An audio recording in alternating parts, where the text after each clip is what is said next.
Salam, xoş gördük hər birinizi. Biz bugün sizlə Azərbaycanın xanlıqlar mövzusunu sual-cavab edəcəyik. Başlayaq. Əsasən də Azərbaycanın Cənub xanlıqlarını, Qarabağ xanlığını, Şəki xanlığını və Quba xanlığını sual-cavab edəcəyik. Başlayaq. Azərbaycanda xanlıqlar nə vaxtdan yaranmışdır? Bəli, 1747-ci ildə.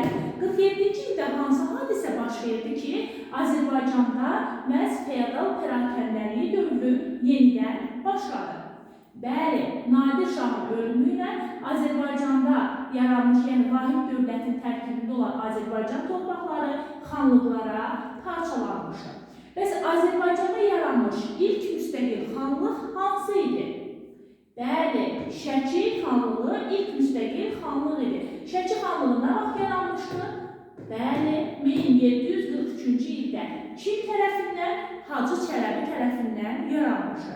Bəs Hacı Çələbinin Nadir Şaha qarşı üsyanı neçənci illəri əhatə etmişdir? 1743-46-cı illəri. Hansı şərtlə Hacı Çələbi Nadirdən asılılığı yenidən qəbul etmişdir? Bəli, vəkil vəzifəsində qalma şərti ilə yenidən Nadirin asıllığını qəbul edir. Lakin 47-ci ildə Nadir öldükdən sonra Hacı Çələbi yenidən müstəqilliyini bərpa etmişdir. Bəs bunu da vurğulayım ki, soruşum ki, Hacı Çələbi hansı qalada mübarizə aparırdı Nadirə qarşı? Gələcək, görəsən qalasında. Doğrudur, bəli. Yaxşı, bəs baxaq görək Azərbaycanın Cənub xanlıqlarını hansı xanlıqlar təşkil edir? Burada biz özümüz üçün götürəcəyik Araz çayından aşağıdakı xanlıqları. Məsələn, Urmiya gölünün hövzəsində hansı xanlıqlar yerləşirdi? Urmiya xanlığı, Təbriz xanlığı, Xoy xanlığı, Mahmud xanlığı, Sərab, Qaradağ, həmçinin Ərdəbil, Marağa, Zəncan, bir də xəritədə Gilan xanlığı var ki, biz bunu ayrıca bir mövzu olaraq keçirik. Bunlar hamısı oldu nə? Demək, Azərbaycanın cənubda yerləşən xanlıqları. Daha sonra kim deyər, Urmiya xanlığının əsasını kim qoymuşdur? Bəli, Urmiya xanlığının əsasını qoymuşdur Fətəli xan Əfşar. Fətəli xan Əfşar kim idi? Fətəli xan Əfşar Nadirin əlisi oğlu idi. Yaxşı, bəs Urmiya xanlığını bildik ki, Əfşar tayfası qoyub əsasını. Başqa hansı xanlıqların əsasını Əfşar tayfası qoymuşdur? Bəli, Zəncan xanlığını əsasını qoymuşdu Əfşar tayfasından olan Zülfüqar xan. Daha sonra Təbriz xanlığının əsasını qoymuşdu Əfşar tayfasından olan Əmir Aslan xan. Bəli, yaxşı. Bir də İrəvan xanlığının əsasını qoymuşdu Mir Mehdi xan Əfşar. Baxırıq, bəli, burada. Yaxşı, deyin görün mənə, hansı xanlıqlar Azərbaycanın birləşdirmə siyasəti həyata keçirirdi? Bəli, Urmiya xanlığı cənubda, daha sonra şimalda Şəki xanlığı, Quba xanlığı və Qarabağ xanlığı. Bu xanlıqlar Azərbaycanı və Səfəvilər dövlətini yenidən vahid şəkildə birləşdirmək siyasəti həyata keçirirdilər. Daha sonra getdik. Bir də cənubda onu deyim ki, Təbriz xanlığı da buna cəhd eləmişdi, amma uğurlu alınmamışdı. Yaxşı, Urmiya xanlığının əsasını dedik ki, qoymuşdu Fətəli xan Əfşar. Bəs yaxşı, Fətəli xan Əfşar öz mövqeyini gücləndirmək üçün kimlərlə ittifaqa girmişdir? Bəli, Nadir Şahın sərkərdəsi Azad xanla, bir də Şahbaz xanla. Bəs Şahbaz xanı kim idi? Şahbaz xanı Xoy xanı idi. Xoy xanı Şahbaz xanla Urmiya xanı müttəfiq olmuşdu. Daha sonra isə Xoy xanı Şahbaz xan Urmiya xanlığına xəyanət edərək kimin tərəfinə keçmişdir? Kərim xan Zəngin tərəfinə. Doğrudur. Kərim xan Zəng kim idi? Kərim xan Zəng cənubda Şiraz hakimi idi. Bəs Kərim xan Zəngin məqsədi nə idi bu dövrdə? Kərim xan Zəngin məqsədi İranı və qaytarırdı Məhəmməd Həsən xan Qacarla. Bəs o kim idi? O da Astarabat hakimi idi. Ağa Məhəmməd xan Qacarın atası idi. Gedirik. Deməli, baxırıq, növbəti sual gəlir. Növbəti sual. Urmiya xanlığı cənubda hansı xanlıqlar istisna olmaqla digər xanlıqları özündən asılı vəzifə salmış? Bəli, Makunu tutmayıb.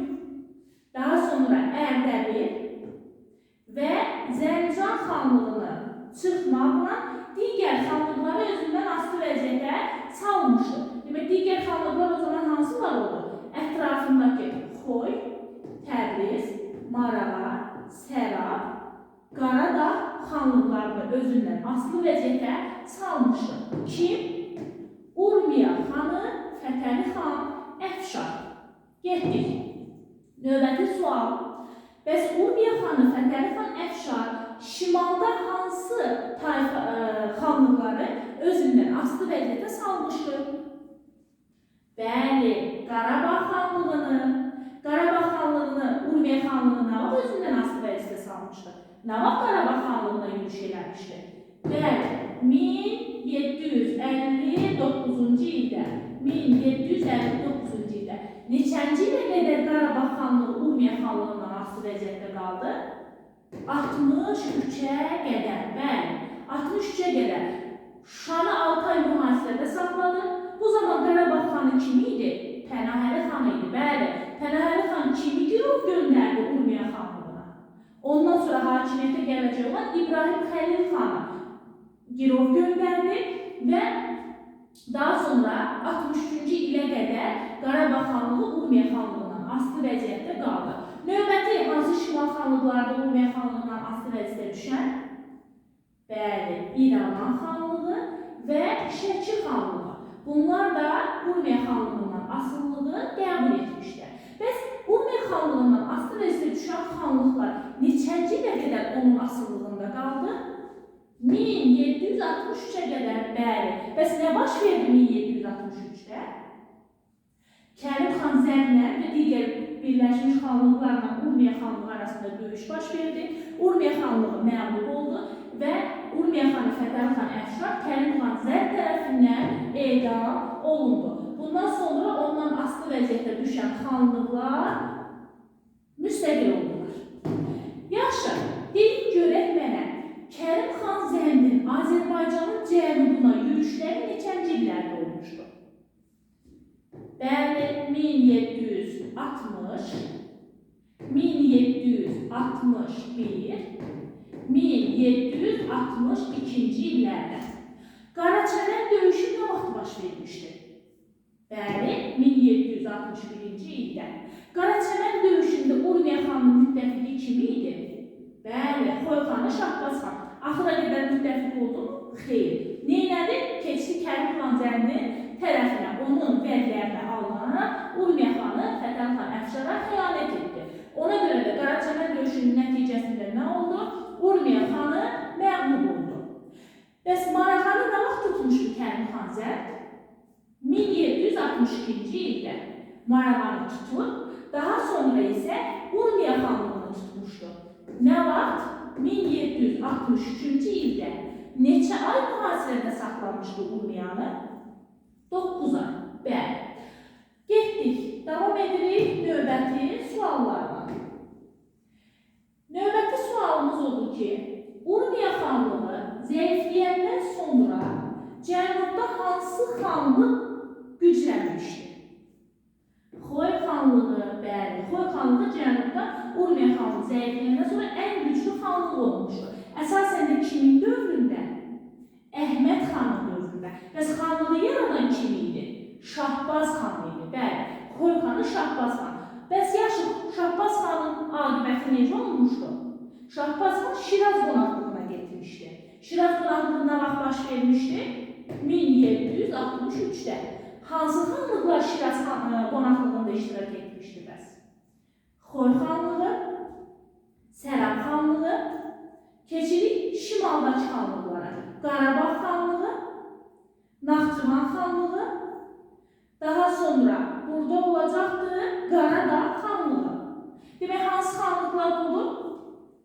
Naxçıvan, Qarabağ, Qaradağ, Xoy və Sərab xanlıqları 1763-cü ildə Şiraz qonaqlığında iştirak edirlər və Kərim xan Zənd tərəfindən girov aparılırlar Şiraza. Qonaqlıq adı ilə girov aparılmışdır. Demək ki, Kərim xan Zənd onlar. Daha sonra baxırıq, hansı xanlığın əsasını Əmiraslan xan Əfşar qoymuşdur? Bəli, Təbriz xanlığının əsasını qoymuşdur Əmiraslan xan Əfşar. Əmiraslan xanın adı bizə hardan tanışdır? Bəli, 3-cü San Mirzə üsyanında. 3-cü San Mirzə üsyanı nə vaxt baş vermişdir? 1747-ci ildə. Demək, bundan əvvəl demək 2 dənə San Mirzə üsyanları var da, düzdür? Yeri düşmüşkən soruşun. 1-ci San Mirzə üsyanı nə vaxt idi? 1743-də. 2-ci San Mirzə, o da 1743-də. Bu ikisindən, bu üçüncünün fərqi nə idi? 3-cü San Mirzə Cənubda baş vermişdir, Təbriz və Ərdəbildə. Digərləri isə Şirvanda, yəni Şamax ərazisində baş vermişdir. Getdik. Hansı Cənub xanlığıdır ki, onun əsasını Şəqqaqi tayfasından olan Əli xan qoymuşdur? Bəli, Şır və Sırdan yadda saxlaya bilərik ki, Sərab xanlığı. Yaxşı, hansı xanlığın əsasını qoymuşdur Müqəddəm tayfasından olan Əliqulu xan? Burada da Mığlardan yadda saxlaya bilərik ki, Marağa xanlığın əsasını Müqəddəm tayfasından olan Əliqulu xan qoymuşdur. Yaxşı, bəs hansı xanlığın əsasını Bayat tayfasından olan Əhməd xan qoymuşdur? Bəli, Mahmud xanlığının əsasını Bayat tayfasından olan xan qoymuşdur. Yaxşı, bəs hansı xanlığın əsasını Bədir xan qoymuşdur? Bəli, Ərdəbil xanlığının əsasını da qoymuşdur Bədir xan. Doğrudur. Yaxşı, bəs hansı xanlığın əsasını qoymuşdur Zülfüqar xan? Bəli, Zəncan xanlığının əsasını qoymuşdur Zülfüqar xan, Əfşar tayfasından. Daha sonra bir də hansı xanlıq idi ki, Qəzvini tutmuşdu? Qəzvini. Bəli, o da Zəncan xanlığı idi, Qəzvini tutmuşdu. Yaxşı, deyin görün mənə, hansı xanlıqdır ki, Cənubda məhz həmin xanlıq digər 2 Azərbaycan xanlığı tərəfindən süquta uğradılmışdır? Bəli, Qaradağ xanlığı, digər 2 xanlıq hansı gəlir? Xoy və Qarabağ xanlığının birləşmiş qüvvələri tərəfindən nə vaxt? 1782-ci ildə süqut eləmişdir. Digər Cənub Azərbaycan xanlıqlarını isə Qacarlardan asılı vəziyyətə düşmüşdür. Qaradağ xanlığına çıxmaq şərti ilə. Yaxşı, deyək görək, Urmiya xanlığı.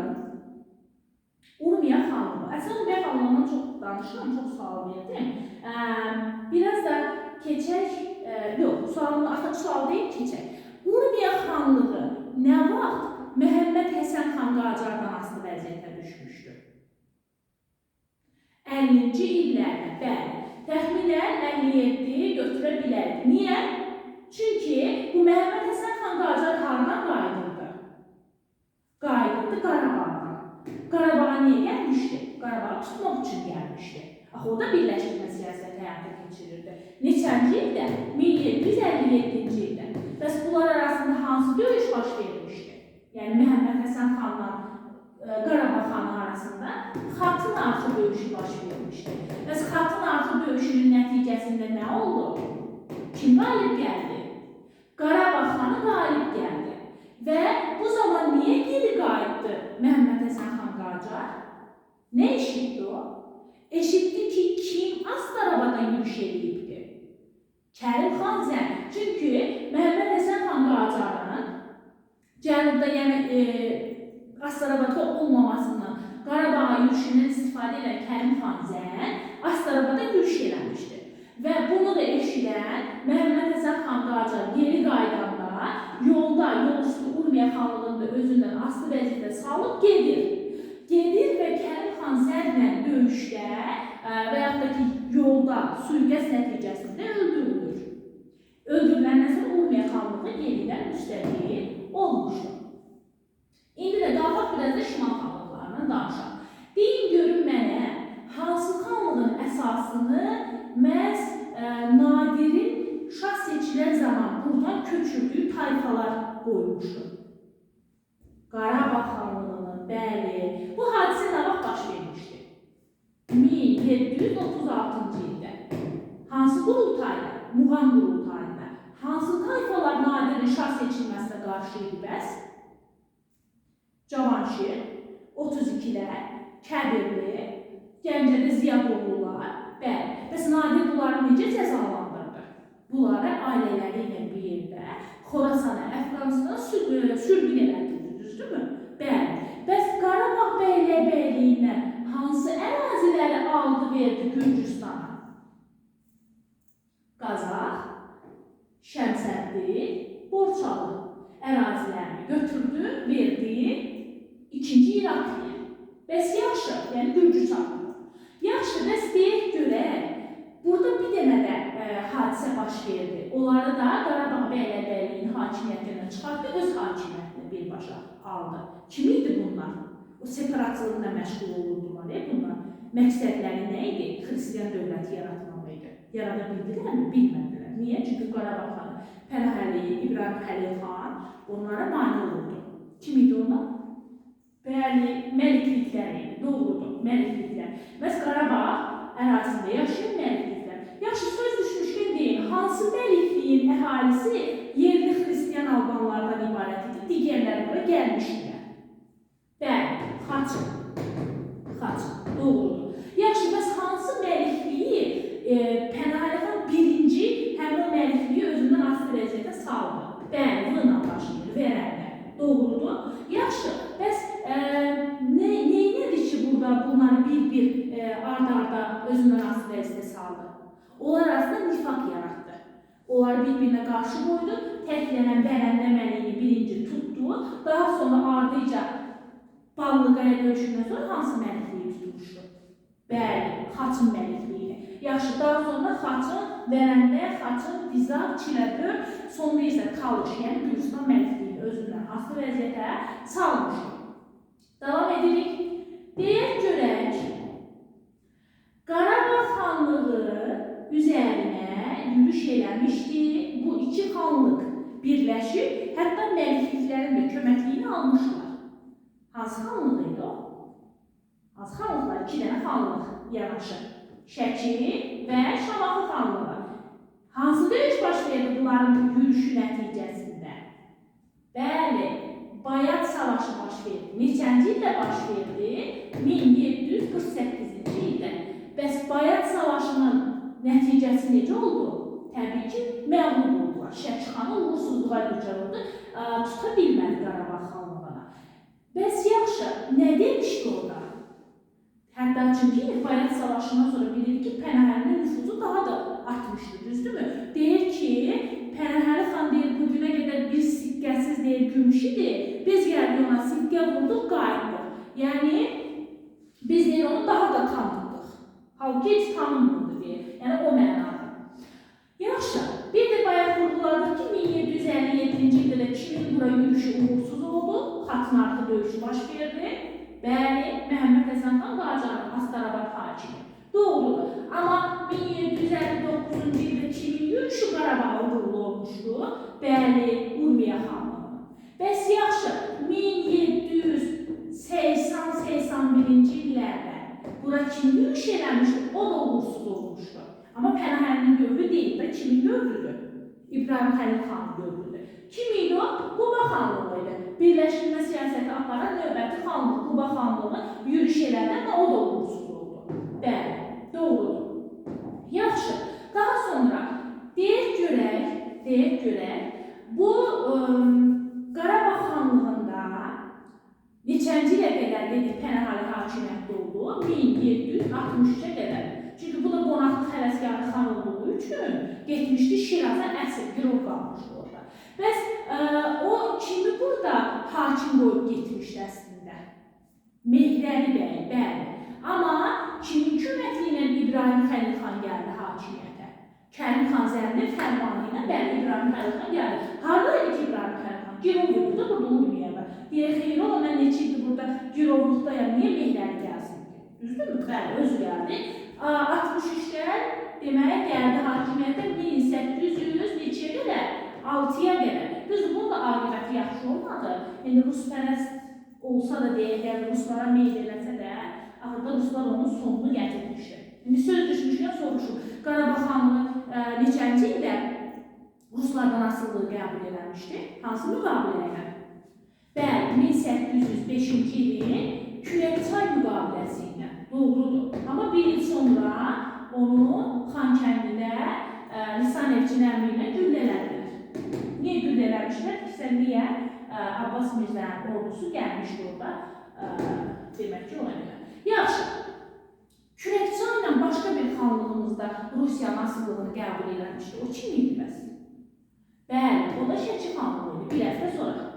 Yaxşı, bəs deyək görək, burada Kürəkçaya bənzər müqabiləyə, Kürəkçaya yox, bənzər müqabiləyə, o hansı xanlıqdır? Bəli, o da Şamaxı xanlığıdır, doğrudur. Neyse, biraz çox getdik, qaydaq yeni xanlıqlar mövzusuna.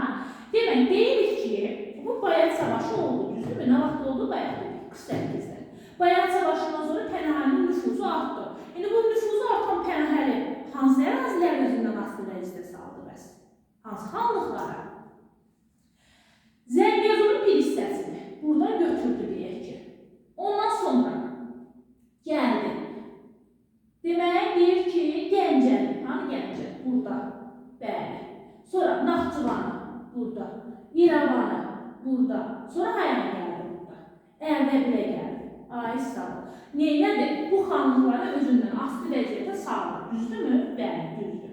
Sonra biz baxacaq ki, İbrahim Xəlil xan gələndə hakimiyyətə yenə məsələn İrəvandır, Naxçıvandır, Gəncədir, ardıca məsələn Təbrizdir, ondan asılılığı qəbul etmişdilər. Hətta Təbrizdə kim gətirmişdi o hakimiyyətə?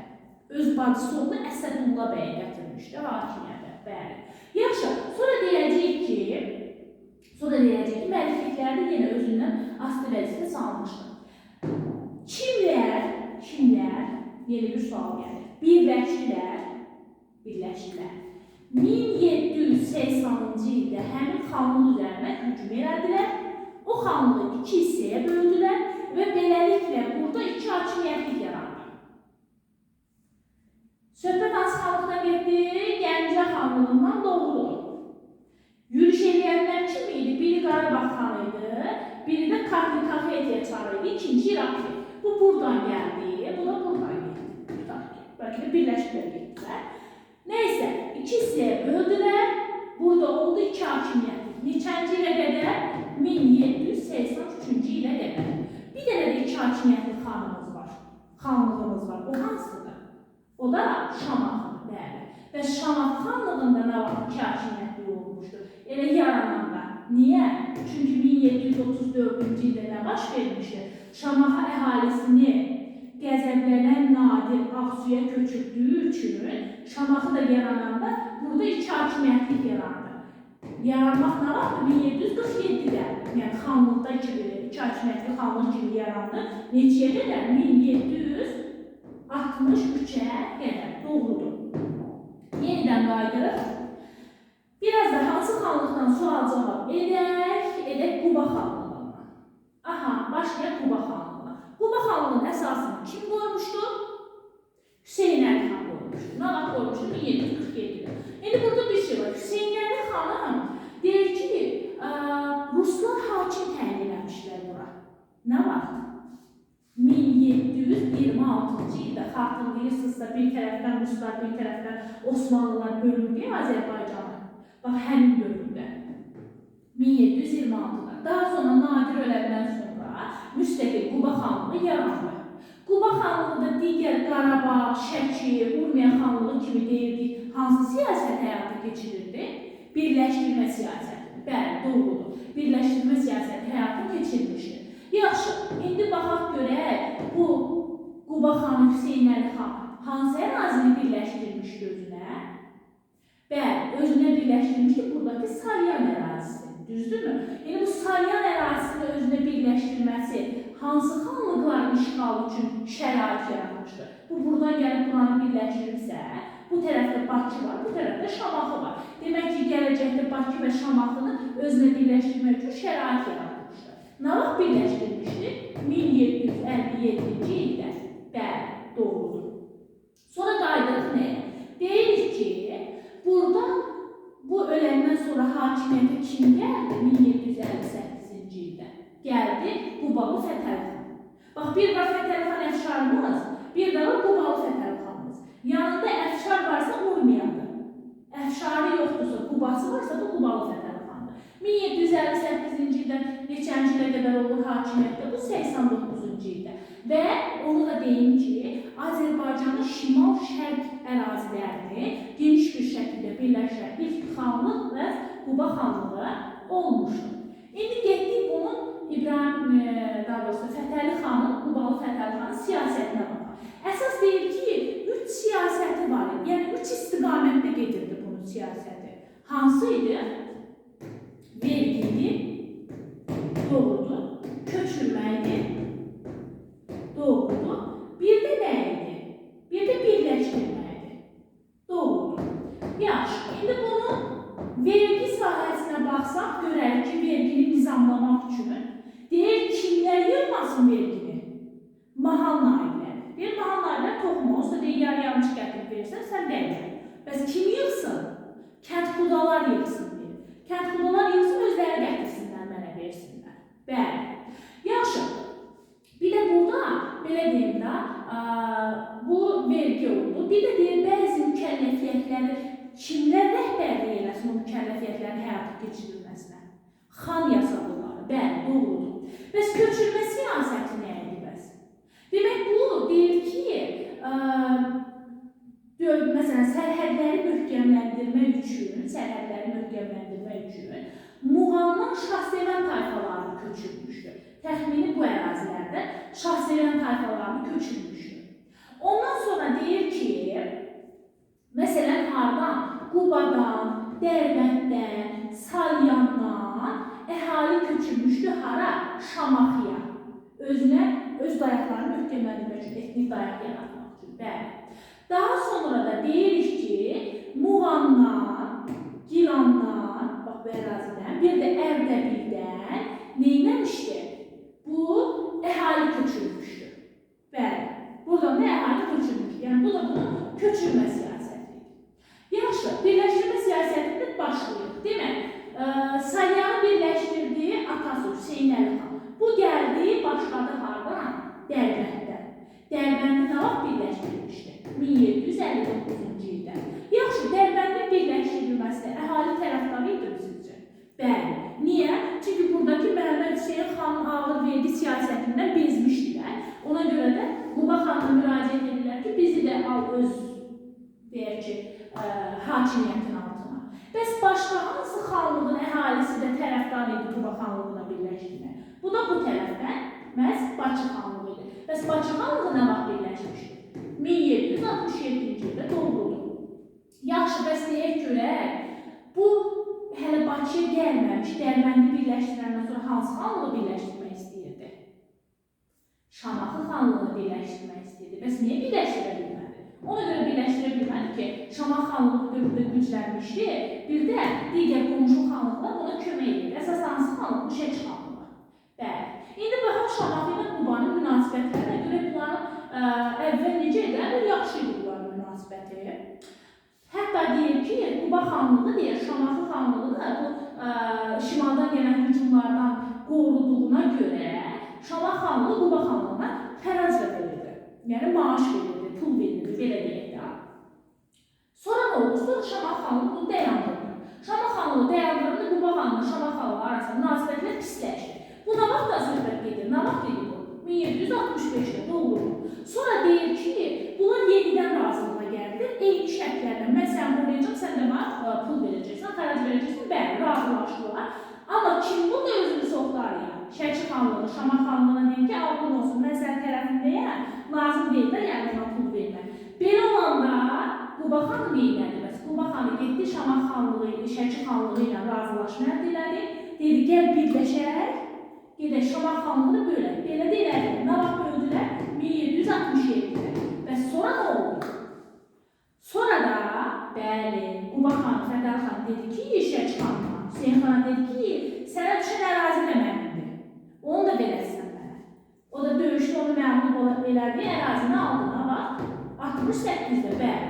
Sonra hələ bu Arvuş kimi dedi, gəl bir əlində müqavilə imzalayaq. Mən bilim ki, sənəd üstündə artıq Şamaxı mənimdir, sən də onun daxil işlərinə qarışmayacaqsan. Belə olanda nə vaxt imzaladılar müqaviləni?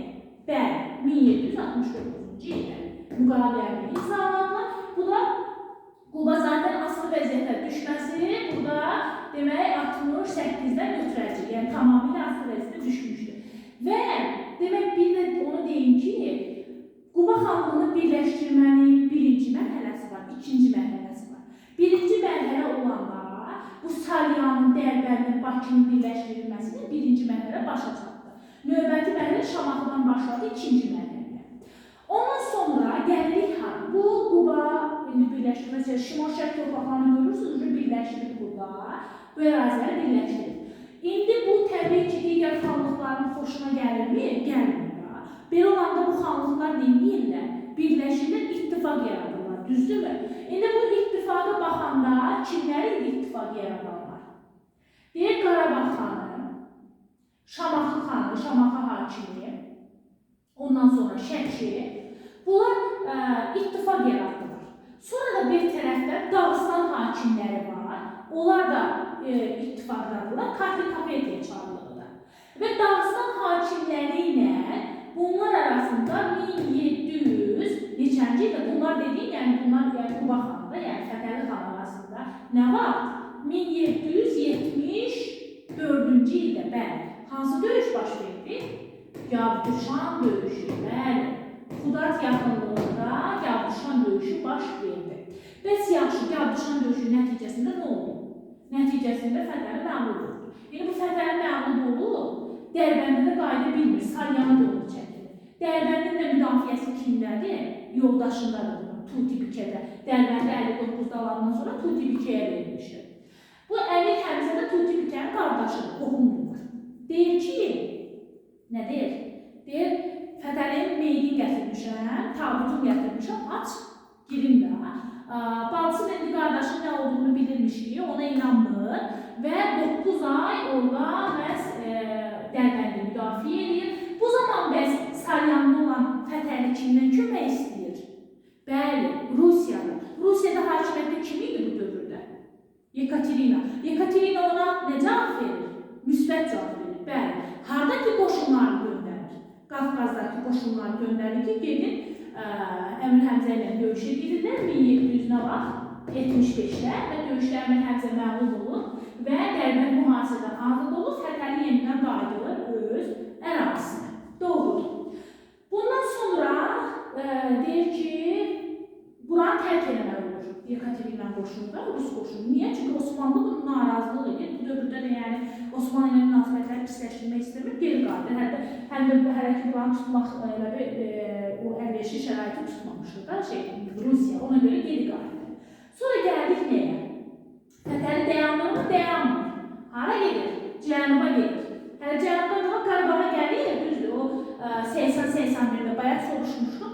Onu dedi ki, ikinci kim idi Qarabağ xanı İbrahim Xəlil xana kömək edən? Yürüş edəndə bunu Quba xanı yürüş edəndə. Kim kömək eləmiş 80-81-də? İkinci İranlı, bəli, bu Kafetiya çarlığı köməkli eləmişdi. Yaxşı, bəs deyin görün mənə, bu Kafetiyanın adını çox eşitdik da, düzdürmü? İndi bu nə vaxt, məsələn, burada Teymuraz vardı, ikinci İrakli vardı. Bunların Teymur kimdir? Nadir. Nadir nə vaxt bunlara burada ata-oğula ərazi verilmiş, yəni bura çar təyin etmişdir? 1744-də doğrudur. Sonra nə vaxt öldü Teymuraz? 1762-də. İndi deyir ki, Kartini vermişdi, Teymuraz'ın Kafetiyanı vermişdi, ikinci İrakli. Teymuraz öldü diye 1762'de Teymuraz öldükten sonra ikinci İrakli artık Katli Kafetiya çarı olmuştu ve bütün xalqlara da maşallah burnunu sokurlar, onun adını çok eşitilir. Sonra gəldik nəyə? yürüyüş elədi, 80-81-də uğursuz oldu. Hətta bu Quba xanı elçi göndərmişdi ora. O elçini də İbrahim Xəlil xan tutdu, həbs elədi. Bəli, Məlik Məhəmmədi elçi göndərmişdi. Arada Bakıxanı Məlik Məhəmmədi yapdı. Bəli, yaxşı. Sonra Cənuba gəlir bu. Bu gəlir Cənuba. Cənuba gəlir, hara gəlir? Ərdəbilə gəlir bu. Ərdəbilə nə vaxt gəldi Fətəli? 1784-də. Ərdəbillə haranı tutdu? Meşkini tutdu. Amma niyə geri qayıtmaq məcburiyyətində qaldı? Qonşu xanlıqların narazılığı, Dağıstan hakimlərinin narazılığı, bir tərəfdə də Rusiyanın narazılığı da bu qədər narazılığın qarşılığını Fətəli neynəsin? Geri qayıdır. Burada möhkəmlənə bilmir və üstə gəldə deyilir ki, bir dənə ağlımda bir şey vardı deyə, Rusiya ilə münasibətləri pisləşdirmək istəmirlər. Bəli, doğrudur, geri qayıtdı. Yəni, geri qayıdır, qayıtmağına, amma hara yürüyüş edəcək? Buradan gəlir Şəkiyə, daha doğrusu birinci gəlir buradan. Bax, gəlir bura, hara? Hanı bu? Lənkəran. Ay, sağ ol, gəlir buradan Lənkərana. Nə vaxt? Nə vaxt gəldi? 1785-də. Birinci Lənkəranı tutdu, sonra getdi Şəkini tutdu. Onda nə vaxt tutdu? O da 85-də. Birinci Lənkəran, ardınca da Şəki. Özündən aslı vəzifə saldı. Və öldü. Nə vaxt öldü? 1789-da. Bəli, 89-da da öləndən sonra təbii ki, ondan asılı olan xanlıqlar onun asıllığından çıxdılar. Sonra da Əhməd xanlı, Şeyxəli xanlı onun dövründə həmin asılı vəzifə düşən xanlıqların asıllıqdan çıxırlar. Sonra da həmçinin Rusiya gəlir. Nə vaxt gəldi? Rusiya bir də burada Rusiya 1796-da da gəlmişdi. 1796-da gələndə tutmuşdu buradan Qubanı, Bakını, Dərbəndi, Gəncəni. 96-da Rusiya gələndə Zubov. Sonra Yekaterin öldü deyə bilir ki, geri qayıtıb Karlovda qoşun saxlamaq istəmədi. Bir də şey gəlir. 1806-da Quba işğal olundu və Qubada nə yaranmışdı? Əyalət Şurası. Doğrudur. Əyalət Şurasının başçısı kim idi? İkinci Mirzə Məhəmməd xan idi, bəli, Bakıxanı. Sonra burada 1800-cə qədər mövcud olmuşdu, ona qədər. Sonra da burada Şeyxəli xan üsyan qaldırmışdı, 1810-cu ildə. Hətta Kirkil çay döyüşündə baş vermişdi, indi bu illərdən sual cavab edəcəyik. Yekun nəticə olaraq 1810-cu ildə Quba xanlığı ləğv olunur və yerində komendant idarə sistemi yaradılır. Baxaq bir də növbəti biraz da nədən? Şəki xanlığından danışaq. Şəki xanlığından düzdür, biraz danışmışdıq, amma bir-iki nüans da deyim sizə buradan. Bir dəqiqə. Gəlirik Şəki xanlığından da bir xıta danışaq. Sualcılar bilmək dedik ki, Şəki xanlığı hadisələri yaratdı, Bayat savaşı oldu, ora yürüyüş elədi, alınmadı, Şamax xanı müttəfiqi idi. Sonra bu elə Şamaxı üzərində də yürüyüş elədi. Nə vaxt yürüyüş elədi? 1755-də yürüyüş elədi. Bir də onu deyim ki, bax bu birləşdirmə siyasəti yürüdür daha. Birləşdirmə siyasətini ilk olaraq haralar birləşdirmişdi? Bəli, ilk olaraq birləşdirmişdi. Qəbələ və Qurtqaşini bu ərazilərdə yerləşir. Məsələn, Qəbələ və Qurtqaşini birləşdirmişdi. Sonra deyir ki, bundan sonra Cənub xanlığı var. Hansı xanlığın üzərində yürüyüş edir? Təbriz xanlığının üzərində yürüyüş edir, amma uğursuz oldu. Doğrudur. Qarabağ xanlığının üzərində 48-də yürüyüş edir, o da uğursuz oldu. Şamax xanlığının üzərində 1755-də yürüyüş edir, o da uğursuz oldu. Ondan sonra amma deyir ki, Şəki xanlığı bu Kartli-Kaxetiyanın bura yürüyüşlərinin qarşısını alırdı da, düzdürmü? Hətta Carbalakan tutmaq istəyirdi, Kartli-Kaxetiya çarlığı nə vaxt tutmaq istəyirdi, onun da qarşısını almışdı. Bəli, 1751-də də yürüyüşün qarşısını almışdı. Hətta Qızılqaya xəyanətini sonra da istəyirdi, onun da qarşısını almışdı 1752-də. Qızılqaya xəyanəti demişkən, nə məqsədəydi bu Qızılqaya xəyanəti? Neçənci ildə idi? Bəli, 1752-ci ildə. Hansı xanlıqlar birləşmişdi? İkinci İraqlinin fitnəsinə uymuşdular. Qarabağ, Qaradağ, Naxçıvan, İrəvan, daha sonra biri də var, Gəncə. Bəs bunların aqibəti necə olmuşdu? Qızılqaya adlı yerdə Gəncədə yaxınlığında. Qızılqaya adlı yerdə bunlar əsir alınmışdı. Bəs Şəmkixan hadisələri nə eləmişdi? Getmişdi onları o əsirlikdən xilas eləmişdi. Hətta onlarla görüşmədən Qazax Borçalını da azad eləmişdi. Amma Qazax Borçalını sonra yenidən Kartil Kafeyə çağırılıb tutacaqdı. Yaxşı. Sonra baxılır ki, bu Hacı Çələbi deyir ki, kiminlə ittifaqı yaradan və yaxud da ki, onlarla əlaqə quran ilk xanlardandır. Osmanlı dövləti ilə, bəli. Sonra bir dənə də Şəmkixan var, Osmanlı ilə əlaqə yaratmış. O kim idi? 1784-də elçi də göndərmişdi. Kim idi o? Məhəmməd Həsən xan. Məhəmməd Həsən xanın bir dənə də vacib bir işi var. Neyləmişdi? Qanunnamə vermişdi, bəli, vergiləri nizamlamaq üçün. Həm qanunnamə verməsi, həm Osmanlı ilə əlaqə Şəmkixanın qanunnamə verməsi yox, vergiləri nizamlanması daha doğrusu.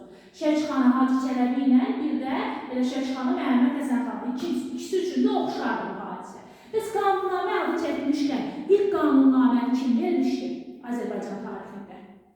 Salari hökmdarı, bəli, Məcvan ibn Məhəmməd. Sonra kim? Ağqoyunlu hökmdarı, bəli, Uzun Həsən, sonra da Məhəmməd Həsən. Məhəmməd Həsənlə birləşdirib Şəmkixanı Məhəmməd Həsən. Bu üç nəfər, üç insan məhz qanunnamə vermişlər Azərbaycan tarixində. Sonra deyirik ki, Şəmkixanı Hacı Çələbi öləndən sonra kim gəlmişdi o yerinə hakimiyyətə? Ağa kişi gəlmişdi, bəli, oğlu Ağa kişi gəlmişdi, amma Ağa kişi öz qaynatası tərəfindən Qazqunluqlu Məhəmməd xan tərəfindən öldürülmüşdü və Ağa kişi öləndən sonra deyil, hakimiyyət uğrunda nə başladı? Bəli, hakimiyyət uğrunda mübarizə başlamışdı və bundan sonra Məhəmməd xan da o 40 gün qaldı hakimiyyətdə, onu da öldürdülər. Ondan sonra deyək ki, burada Quba xanlığının köməkliyi ilə Hüseyin xan gəlmişdi. 1759-da neçədə də 79-a qədər hakimiyyətdə olmuşdu. 20 il hakimiyyətdə olmuşdu. Sonra onu da sürgəs nəticəsində öldürəcəklər. Ümumilikdə Şəmkixanlığı nə vaxt sübut eləmişdi? Bayaq zaten müstəmasi vəzifə düşməsi dedim, 1805 idi. Sonra da belə Qacardan da asılı vəzifə düşmüşdü. Ona vaxt idi bəs. 1897-də, onun da doğrusu 1797-də, ardıca da 1805 Rusiya tərəfindən işğal olundu. 1819-cu ildə də sonuncu Şəmkixanı var idi. İsmail xan zəhərləndi, öldürüldü və bundan sonra Şəmkixanlığına son qoyuldu. Deməli, hörmətli müəllimlər, abituriyentlər, müqavimələr, bugün biz xanlıqların bir qismini sual-cavab etməyə çalışdıq. Ümidvaram ki, mövzu sizin üçün faydalı oldu. Növbəti sual-cavab videolarında görüşmək ümidi ilə hələlik sağ olun.